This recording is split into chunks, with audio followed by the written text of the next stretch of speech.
अनिल बलूनी जी जो भी मुद्दे उठा रहे हैं, मैंने उनसे निवेदन किया था कि वो आएँ और आमने सामने मुद्दे उठाएं। मैं उनके हर मुद्दे की हवा निकाल सकता हूँ। कि गणेश गोदियाल जो है वो मुंबई का है, अब यहाँ पे ताल ठोक रहा, तो यहाँ के मुद्दों की बात कहाँ करेगा वो? तो पलायन की बात कहीं आपके लिए भी कह देते हैं। जो आदमी अपनी पत्नी का पलायन यहाँ से दिल्ली कर रहा हो, वो दूसरों के लिए रिवर्स पलायन की बात करता है। हम गरीब घर के थे, तो हमें ऐसा तो था नहीं कि हमें टाटा बिरला बनना है। वो जांच कराएं, उनके पास पुलिस है, सीबीआई है, उनके पास तमाम डिपार्टमेंट हैं, वो मेरी शैक्षणिक योग्यता की जांच कराएं। कि बहुगुणा से जो तुलना आपकी हो रही थी और आप कर रहे थे, तो वो कह रहे हैं कि आप बहुगुणा से तुलना कर रहे हैं, तो इसका मतलब आप कांग्रेस के खिलाफ जा रहे हैं, क्योंकि उस समय वो कांग्रेस के खिलाफ लड़ रहे थे। मैं उन्हें एक सही सटीक शब्द कहूँगा, वो राजनीतिक सुपारी किलर हैं। वो राजनीतिक सुपारी लेते हैं कहीं से कि किसको मारना है, और इस प्रकार की बातें करना उनका सगल है। वो अतीत से लेकर अब तक ऐसा करते रहते हैं। सर, श्रीनगर से आप आते हैं, श्रीनगर आपका क्षेत्र रहा है, कार्य क्षेत्र रहा है। वहाँ पर एक बहुत बड़ी समस्या है आजकल, कम से कम पिछले कुछ महीनों से जो जीव संघर्ष हो रहा है। आजकल भी वो खबरें आ रही हैं। जब गोदियाल अगर लोकसभा पहुँचते हैं, तो क्या मुद्दे वो लोकसभा में उठाने वाले हैं जो यहाँ के लोगों को सबसे ज़्यादा प्रभावित करते हों? श्रीनगर में अभी कल ही एक शाम को घटना घटी और एक बच्ची को बाघ उठा ले गया। वहाँ पर संजय जी, उन्होंने, मैंने सुना है कि उन्होंने उस बच्चे को छुड़ा दिया। ये उनकी बहादुरी की मिसाल है। लेकिन ये संघर्ष निरंतर जारी है, और एक श्रीनगर में नहीं, हर जगह, पूरे उत्तराखंड में ये मानव और वन्य जीव के बीच जो संघर्ष है वो बहुत ही चरम पर पहुंच गया है। मूल निवास का मुद्दा बहुत चला उत्तराखंड में। जब कांग्रेस थी तब भी तो ये मुद्दा था, उन्होंने कुछ क्यों नहीं किया? अभी क्यों ये उठाया जा रहा है और अभी क्यों कांग्रेस उसका समर्थन कर रही है? ये पार्टी लाइन से इतर अलग हटकर मुद्दा है। हमारी पार्टी की लाइन का मुद्दा नहीं है ये, लेकिन ये समाज का मुद्दा है। और इस समाज के मुद्दे को अगर मैं ये महसूस करता हूँ कि इसमें हमारा हित है, तो क्यों ना मैं इसके साथ खड़ा हूँ। मैं इसके साथ खड़ा हूँ। आपको क्या लगता है कि मोदी फैक्टर कितना काम करेगा इस चुनाव में? वर्तमान सरकार ने सारी हदें पार कर दी, और एक तरह से निश्चित है कि इसको तानाशाही के दायरे में हम कहेंगे कि तानाशाही। मेरे प्रकरण में जिस दिन मुझे टिकट डिक्लेयर हुआ, उसी दिन मुझे नोटिस आ गया। मैंने 2018 के बाद कोई काम नहीं किया है, क्योंकि वहाँ कामों पर भी ये मेरे जांच करते थे, दुनिया भर के दिक्कतें करते थे। वो आगे की गारंटी में ये कह रहे हैं कि विकसित भारत 2047 तक बनेगा, और वोट हमें आपका आज चाहिए। मैंने तो पहले ये बात नहीं कही कि भाई वो दिल्ली वाले हैं, कहाँ वाले। ये उनके अपना क्रिएशन है उनका। उस क्रिएशन ने साबित किया कि वो यहाँ वाले नहीं हैं। इनके कार्यकर्ता ने मुझे फ़ोन करके कहा, और मैं सार्वजनिक इसलिए कर रहा हूँ इस बात को कि मैंने उनसे परमिशन ली कि क्या मैं इस बात को सार्वजनिक करूँ, क्योंकि दो लोगों की बात सार्वजनिक करना भी एक अपराध है। लेकिन मैंने परमिशन ली उनसे। तो हमने बताया कि हम उत्तराखंड से आए हैं, तो इन्होंने कहा कि उत्तराखंड की तरफ मैं तकिया लगा के सो गया हूँ। अगर गोदियाल जीत कर आते हैं, सबसे पहले क्या मुद्दे होंगे जिन पर वो काम करना चाहेंगे? देखिए, ये जो अग्निवीर योजना है, इसने हमारे गढ़वाल की संभावनाओं पर विराम लगा दिया है। अंकिता भंडारी को, उसके माता पिता को न्याय दिलाना जरूरी है। अंकिता भंडारी अब सिर्फ उनके माँ बाप की बेटी नहीं है, वो पूरे पहाड़ की बेटी है। पहाड़ की बेटियों का प्रतिनिधित्व करती है, वो आइकॉन बन गई है। मौजूदा वक्त में लोकसभा चुनाव को लेकर के पूरे देश में जोर शोर से प्रचार प्रसार जारी है। उत्तराखंड भी इससे अछूता नहीं है। और जब उत्तराखंड की बात होती है, तो उत्तराखंड में जो हॉट सीट्स हैं उनकी अगर बात करें, तो जो गढ़वाल लोकसभा सीट है वो काफ़ी अहम मानी जा रही है। यहाँ पर कड़ा मुकाबला है हमारे बीजेपी के अनिल बलूनी और कांग्रेस के गणेश गोदियाल के बीच।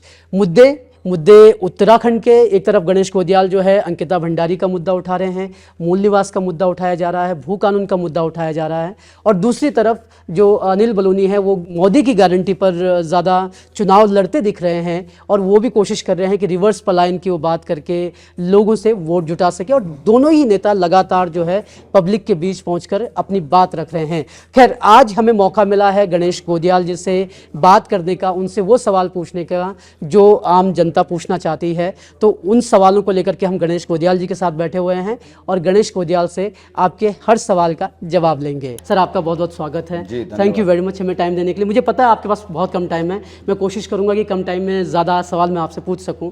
सर, लगातार आप चुनाव प्रचार प्रसार कर रहे हैं, रैली कर रहे हैं, सभाएं कर रहे हैं, क्या रुझान आपको नज़र आ रहे हैं आपके प्रति? मुझे बहुत ही सार्थक प्रतिसाद हमारे मतदाताओं का मिल रहा है।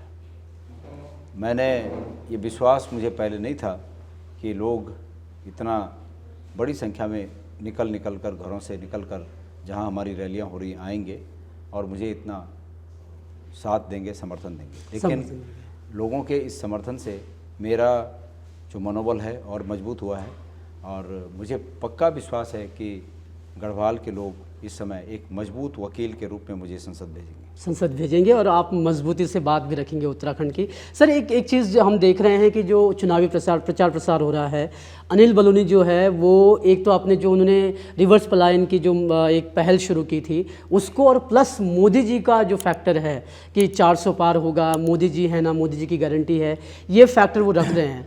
आपको क्या लगता है कि मोदी फैक्टर कितना काम करेगा इस चुनाव में? अनिल बलूनी जी जो भी मुद्दे उठा रहे हैं, मैंने उनसे निवेदन किया था कि वो आएँ और आमने सामने मुद्दे उठाएं। मैं उनके हर मुद्दे की हवा निकाल सकता हूं, क्योंकि उनके हर मुद्दे नकली हैं।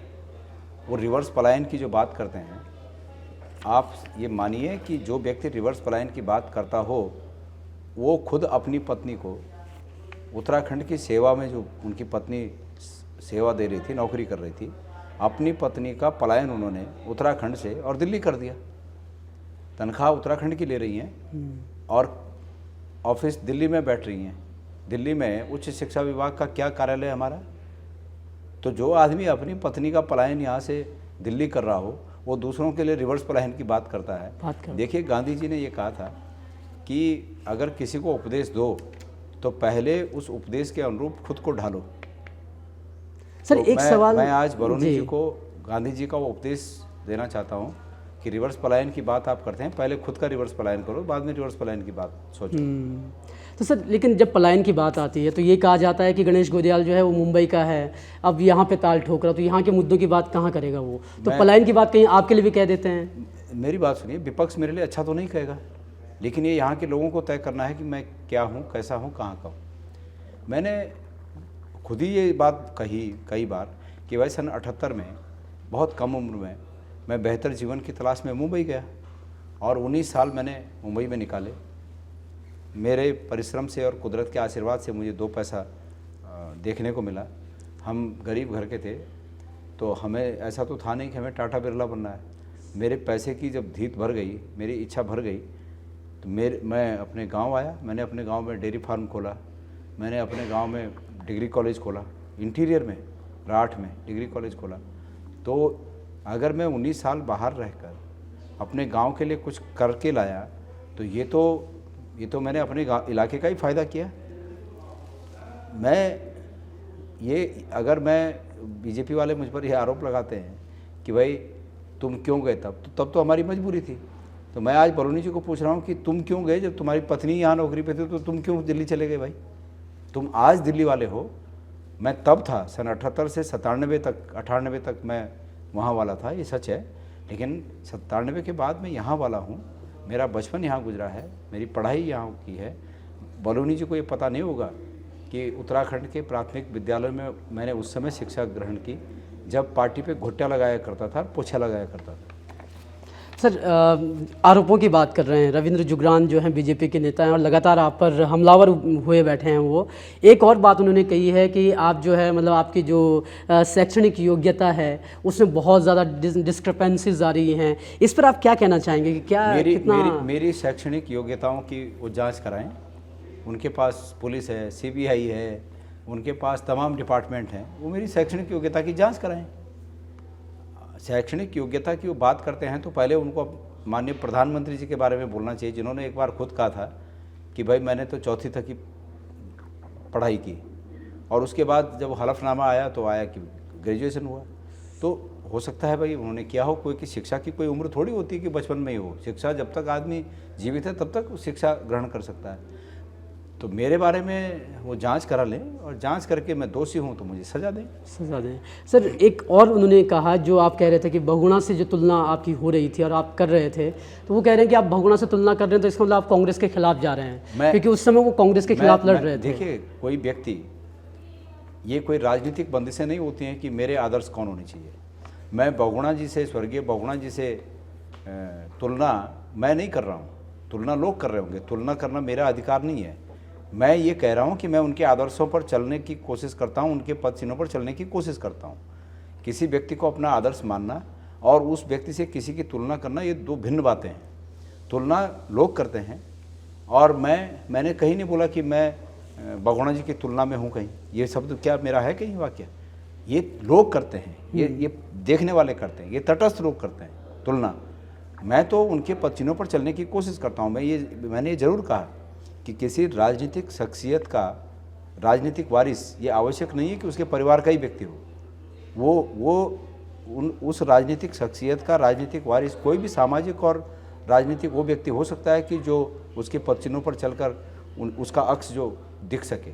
तो ये कहा मैंने, तो ये तुलना कहाँ हुई? तो ये तो रविंद्र जुगराण के ज्ञान को सभी लोग जानते हैं कि वो कितने ज्ञानी हैं।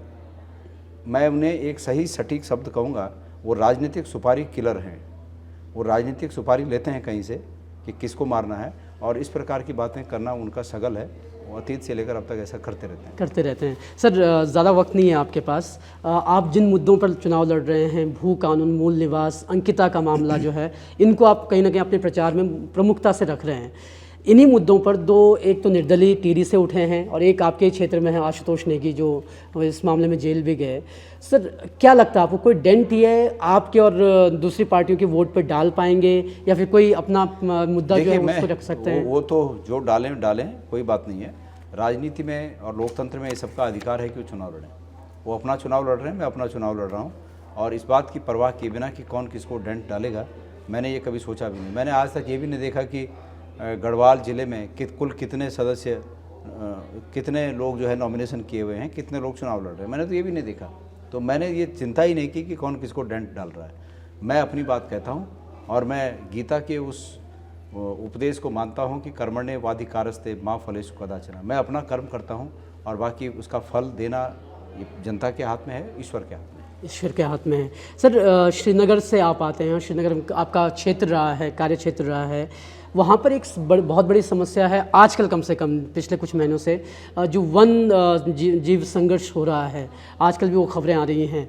जब गोदियाल अगर लोकसभा पहुँचते हैं तो क्या मुद्दे वो लोकसभा में उठाने वाले हैं जो यहाँ के लोगों को सबसे ज़्यादा प्रभावित करते हैं? हर वो मुद्दा जिससे जनता को प्रभावित होती है, हर वो मुद्दा संसद में उठना चाहिए। और वन्य जीव और मानव संघर्ष का ये जो मुद्दा है, निश्चित रूप में मैं संसद में जाऊंगा तो उठाऊंगा। श्रीनगर में अभी कल ही एक शाम को घटना घटी और एक बच्ची को बाघ उठा ले गया। एक हमारे बहादुर साथी हैं वहाँ पर, संजय जी, मैंने सुना है कि उन्होंने उस बच्ची को छुड़ा दिया। ये उनकी बहादुरी की मिसाल है। लेकिन ये संघर्ष निरंतर जारी है, और एक श्रीनगर में नहीं, हर जगह, पूरे उत्तराखंड में ये मानव और वन्य जीव के बीच जो संघर्ष है वो बहुत ही चरम पर पहुंच गया है। इसके लिए सरकारों को बहुत ही गंभीरता से सोचकर नीतियां बनाने की आवश्यकता है। दो प्रकार की नीतियां बननी चाहिए। एक नीति शॉर्ट टाइम और एक नीति लॉन्ग टाइम, एक दीर्घकालिक और एक तत्काल, कि भाई तत्काल कैसे इसको रोका जाए, और एक दीर्घकालिक नीति जिससे कि इसका परमानेंट इलाज किया जाए। तो इस प्रकार की दो नीतियों पर यहाँ काम करने की आवश्यकता है। और नीति निर्धारक मंडल में अगर यहाँ की जनता मुझे भेजेगी तो निश्चित रूप में अपनी राय करेंगे, और आप अपनी राय वहाँ पर रखेंगे। तो उसके लिए शुभकामनाएं हम आपको देते हैं कि भाई आप जो है अपनी बात मजबूती से रख सकें। सर, आखिरी 2-3 सवाल। मूल निवास का मुद्दा बहुत चला उत्तराखंड में, और लोग कहते हैं कि जब, मतलब कम से कम बीजेपी को जो सपोर्ट करते हैं वो कहते हैं कि जब कांग्रेस थी तब भी तो ये मुद्दा था, उन्होंने कुछ क्यों नहीं किया, अभी क्यों ये उठाया जा रहा है और अभी क्यों कांग्रेस उसका समर्थन कर रही है? मेरी बात सुनिए, ये मुद्दा किसने उठाया? ये मुद्दा अभी जो उठा है वो कांग्रेस ने नहीं उठाया और न बीजेपी ने उठाया। कुछ सामाजिक कार्यकर्ता हैं जिन्होंने ये मुद्दा उठाया। लेकिन जब मुझे ये लगा कि ये मुद्दा उत्तराखंड के हित में है तो उसका साथ देने में क्या दिक्कत है? ये पार्टी लाइन से इतर अलग हटकर मुद्दा है। हमारी पार्टी की लाइन का मुद्दा नहीं है ये, लेकिन ये समाज का मुद्दा है। और इस समाज के मुद्दे को अगर मैं ये महसूस करता हूँ कि इसमें हमारा हित है तो क्यों ना मैं इसके साथ खड़ा हूँ, मैं इसके साथ खड़ा हूँ। और दूसरी बात यह है कि इस भू कानून और मूल निवास के मुद्दे से किसी को भी कोई दिक्कत नहीं है। लोगों में गलतफहमियाँ गलतफहमियां पैदा की जा रही हैं। ये बताया जा रहा है कि ये जो मूल निवास का मुद्दा है ये पहाड़ के हित में है और मैदान के विरोध में है। ऐसा कुछ नहीं है। जो मैदान में रहने वाला व्यक्ति है, पुश्तैनी रूप में जो रहता है, वो यहाँ का मूल निवासी तो है ही, उसका मूल निवास कैसे हट सकता है। और दूसरी बात है कि जो लोग बाद में यहाँ बसे उनके लिए एक यूनियन लॉ है, डोमिसाइल, तो यूनियन डोमिसाइल लॉ के अंतर्गत तो आच्छादित होते हैं। तो अहित किसी का भी नहीं है। अहित सिर्फ उसका हो सकता है जिन लोगों ने, मेरी ये जानकारी है कि बतेरे ऐसे लोग थे जो 2 साल से, 3 साल से, 4 साल से यहाँ रहते थे और उन्होंने न गलत कागज़ लगा के अपना डोमिसाइल बना लिया और यहाँ के संसाधनों पर अपना कब्जा कर दिया। हमारे हितों में वो शेयर होल्डर हो गए, तो वो गलत है। उसको किसी भी रूप में सही नहीं माना जा सकता। तो किसी का अहित नहीं है, मूल निवास के मुद्दे पर किसी का अहित नहीं है, सबका हित है। इसलिए मैं उसका पक्षधर हूँ और उसकी बात आप कर भी रहे हैं चुनाव में। सर, आखिरी 2 सवाल। बात की जा रही है, जब हम राष्ट्रीय लेवल की बात करते हैं तो वहाँ पर ईडी वाली कार्यवाही ज़्यादा चल रही है और आपके खिलाफ भी कुछ नोटिस इनकम टैक्स के आए हैं।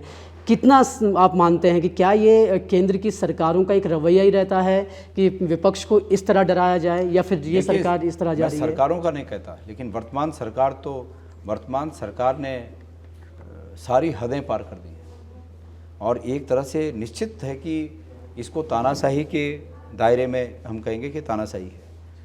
मेरे प्रकरण में जिस दिन मुझे टिकट डिक्लेयर हुआ उसी दिन मुझे नोटिस आ गया और उसके बाद जब नोटिस आए और मैं चूँकि चुनाव लड़ रहा था तो मैंने वहाँ अपना वकील भेजकर कहा कि भाई हम जो हमारे पास ये जानकारियाँ ये हैं और इसके अलावा जो आपको जानकारी चाहिए होंगी हम समय पर देंगे जब हमको चुनाव से फुर्सत होगी। उसके बाद पहले तो डराने की कोशिश, एक डिपार्टमेंट की नोटिस नहीं आई है, लेबर डिपार्टमेंट के क्या होते हैं दूसरे, सर्विस टैक्स डिपार्टमेंट के, इनकम टैक्स डिपार्टमेंट के, तमाम डिपार्टमेंटों को। मैंने 2018 के बाद कोई काम नहीं किया है क्योंकि वहाँ कामों पर भी ये मेरे जांच करते थे, दुनिया भर के दिक्कतें करते थे और उसके बाद मैंने काम बंद कर दिया और अभी हमारे जो हमारे पेमेंट थे वो तक नहीं दिए। हम दिल्ली के हाई कोर्ट में केस लड़ रहे हैं। तो ये जितने परेशान करें, लेकिन जब हम नहीं माने तो तब लालच देते हैं। तो इनके पास वो दौलत नहीं है कि जो गणेश गोदियाल को खरीद सके। सर, इस देश में अतीत में भी और अब भी ऐसे लोग हैं कि जो रीढ़ के पक्के होते हैं। अगर आज़ादी के समय सब ऐसे ही लोग होते कि जो लालच में बिक जाते तो ये देश आज़ाद नहीं होता। लेकिन उस समय भगत सिंह जैसे लोग थे और आज भी ऐसे लोग हैं जो लालच से अपना पाला नहीं बदलते। सर, नड्डा जो है विकासनगर में आए हुए थे, उन्होंने जनता से आह्वान किया कि बीजेपी को जिताना आपकी राष्ट्रीय जिम्मेदारी है। मोदी जी भी आते हैं, मोदी जी बोलते हैं कि ये मोदी की गारंटी है, 10 साल विकास हुआ है, आगे भी विकास होता रहेगा। कितना रिलेट करते हैं आप इन मैं तो फिलहाल गढ़वाल की बात करूंगा कि इन गारंटियों से 10 साल में जो गारंटियां हैं वो ये हैं कि फ़ौज की नौकरियां बंद कर दी गई, ये गारंटी थी। गारंटी ये थी कि युवा जो आज पढ़ लिख कर रोज़गार के लिए तैयार होता है उसे दर दर की ठोकरें खानी पड़ रही हैं। गारंटी ये है कि 470 रुपये का सिलेंडर 1000 पार कर गया है। मोदी जी की गारंटी ये है कि कांग्रेस के समय में 80 रुपये किलो का मिलने वाला तेल आज 200 रुपया है। मोदी जी की गारंटी ये है कि 70 रुपये के किलो की मिलने वाली दाल आज 150 के पार है। मोदी जी की गारंटी ये है कि दूध पर जीएसटी है, चीनी पर जीएसटी है, चाय पत्ती पर जीएसटी है, खाने की तमाम चीज़ों पर जीएसटी है, आटे पर तक जीएसटी है, किताबों पर तक जीएसटी है। ये मोदी जी की गारंटी है। ये गारंटियाँ जनता को मिल गई हैं। आप जो आगे की गारंटी दे रहे हैं वो आगे की गारंटी में ये कह रहे हैं कि विकसित भारत 2047 तक बनेगा और वोट हमें आपका आज चाहिए, जनता का वोट आज चाहिए। विकसित भारत 2047 में बनेगा और 2047 की बात इसलिए की जा रही है कि 2047 तक बोलने वाला शायद रहे ही नहीं, किसको पूछेंगे। तो इस तरह है, ये सब जुमले हैं, ये सब झूठ है, फरेब है, शब्द जाल है, लोगों को फंसाने की कोशिश है और 10 साल से यही कोशिश इनकी परवान चढ़ी, लेकिन अब ये कोशिश परवान नहीं चढ़ेगी। सर, आखिरी सवाल, बलूनी जी को दिल्ली वाला कहा जा रहा है, दिल्ली से आए हैं और गढ़वाल की बात कर रहे हैं, कितना मानते हैं आप कि वो दिल्ली वाले ही हैं? मेरी बात सुनिए, मैंने तो पहले ये बात नहीं कही कि भाई वो दिल्ली वाले हैं, कहाँ वाले हैं। ये उनके अपने जो अपना क्रिएशन है उनका, उस क्रिएशन ने साबित किया कि वो यहाँ वाले नहीं हैं। उन्होंने जब राज्यसभा का पर्चा भरा था, नॉमिनेशन किया था, तो उन्होंने गढ़वाल का एड्रेस नहीं दिया। अगर वो गढ़वाल के होते तो गढ़वाल का एड्रेस देते। उसके बाद हम कई लोगों ने, मुझे अभी एकेश्वर से एक व्यक्ति ने डाला था फेसबुक पे कि भाई मैं दिल्ली इनको मिलने गया तो इन्होंने मिलने से मना कर दिया कि भाई मुझे नहीं मिलना है। एक हरिद्वार के व्यक्ति ने, इनके कार्यकर्ता ने मुझे फ़ोन करके कहा, और मैं सार्वजनिक इसलिए कर रहा हूँ इस बात को कि मैंने उनसे परमिशन ली कि क्या मैं इस बात को सार्वजनिक करूँ, क्योंकि दो लोगों की बात सार्वजनिक करना भी एक अपराध है। लेकिन मैंने परमिशन ली उनसे कि क्या मैं, उन्होंने कहा मैं इसीलिए तो कह रहा हूँ कि आप सार्वजनिक करें, सिर्फ मेरा नाम न बताएं। तो बोला मैं इनको मिलने गया घर पे, तो इन्होंने कहा कि हम घर पे नहीं मिलते हैं। तो हमने पूछा कि भाई कहाँ मिलते हैं, तो बोले कि राष्ट्रीय कार्यालय मिलते हैं। तो अगले दिन हम राष्ट्रीय कार्यालय गए, तो हमने बताया कि हम उत्तराखंड से आए हैं। तो इन्होंने कहा कि उत्तराखंड की तरफ मैं तकिया लगा के सो गया हूँ। तो जिस व्यक्ति के उत्तराखंड के बारे में ये विचार हो कि तकिया लगा के सो गया, मैंने पहली बार ये भाषा पहली बार सुनी कि उस स्टेट की तरफ मैं तकिया लगा कर सो गया। ये शब्द थे इनके। तो इसलिए लोग उनको कह रहे हैं कि दिल्ली वाले हैं। आप ये सुनिए, उन्होंने एक बात कही, जिस दिन वो पहली बार पौड़ी गए, हेलीकॉप्टर से गए और हेलीकॉप्टर से वापस आए, तो उन्होंने कहा कि गढ़वाल की चिंता मेरी चिंता है। तो मैं राजनीतिक उनका प्रतिद्वंदी हूँ, मैंने सीधे पूछा कि 6 साल से आप एमपी हैं, राज्यसभा के सदस्य हैं, 6 साल से गढ़वाल की चिंता करने के लिए, गढ़वाल का विकास करने के लिए क्या आपके किसी ने हाथ बांधे हुए थे? उनको इस बात का जवाब देना चाहिए। ये तो भाई हम चुनाव लड़ रहे हैं, मैं जो कुछ बोलूँगा उस पर वो प्रश्न करेंगे ही, मुझे उनके प्रश्नों का जवाब देना है। पर अफसोस है कि उन्होंने आज तक एक प्रश्न नहीं किया मेरे से। मैं तो लगातार उनसे प्रश्न कर रहा हूँ, और प्रश्न इसलिए कर रहा हूँ कि वो 6 साल एमपी रहे। मैं पूछ रहा हूँ कि आप लिस्ट बताइए क्या क्या काम किया आपने। एक काम वो बताते हैं कि मैंने यहाँ से कोटद्वार से रेल चालू कर दी दिल्ली के लिए। आपको पता है कोटद्वार से पहले रेल जाती थी दिल्ली, बरसों से जाती थी, अंग्रेजों के टाइम से जाती थी। वो रेल वो ट्रेन बंद कराई, कुछ दिन तक ट्रेन बंद कराई, फिर लोगों से मांग कराई, फिर सुप्रीम कोर्ट से ऑर्डर हुआ कि ट्रेन यहाँ से जानी चाहिए, फिर एक ट्रेन चालू हुई। उसको अपनी उपलब्धि बताते हैं।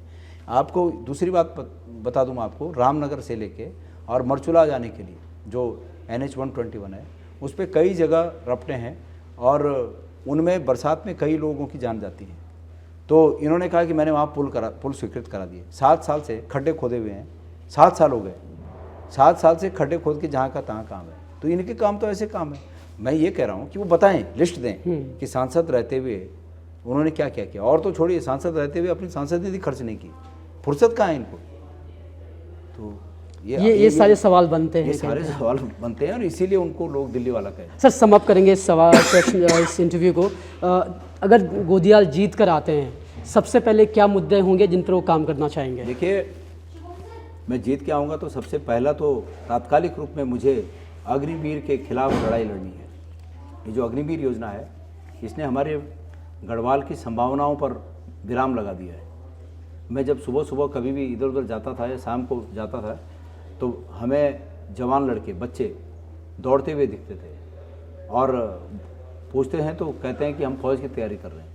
वो दिखना बंद हो गया है। बच्चे इस रूप में मायूस हैं कि जब हमको फौज में भर्ती नहीं हो पाएंगे तो हम क्यों ये सब करें। तो मुझे सबसे पहला मेरा काम है कि मैं उस पर ध्यान दूं और वहाँ की जो भी सरकार हो, उस सरकार की आंखों में आंखें डालकर इस मजबूती के साथ, क्योंकि 20 लाख मतदाताओं की ताकत मेरे पास रहेगी, उस ताकत के साथ मैं सरकार से सवाल पूछूं और इस योजना में तब्दीली कराऊं। जो पहले से रेगुलर भर्तियां थी, उस रेगुलर भर्ती को प्रारंभ कराऊं।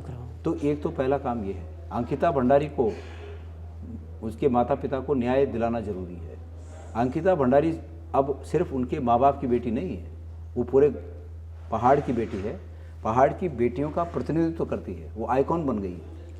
तो ऐसी तमाम बेटियां जो अंकिता भंडारी की तरह परेशान होती होंगी, अगर उनका बचाव करना है तो अंकिता भंडारी केस को फाइनल तक पहुंचना है। उस VIP को बेनकाब होना है जिसके लिए उसकी हत्या की गई। तो ये सब काम है। इसके अलावा 10 साल से 15 साल से गढ़वाल का सांसद संसद में मौन है।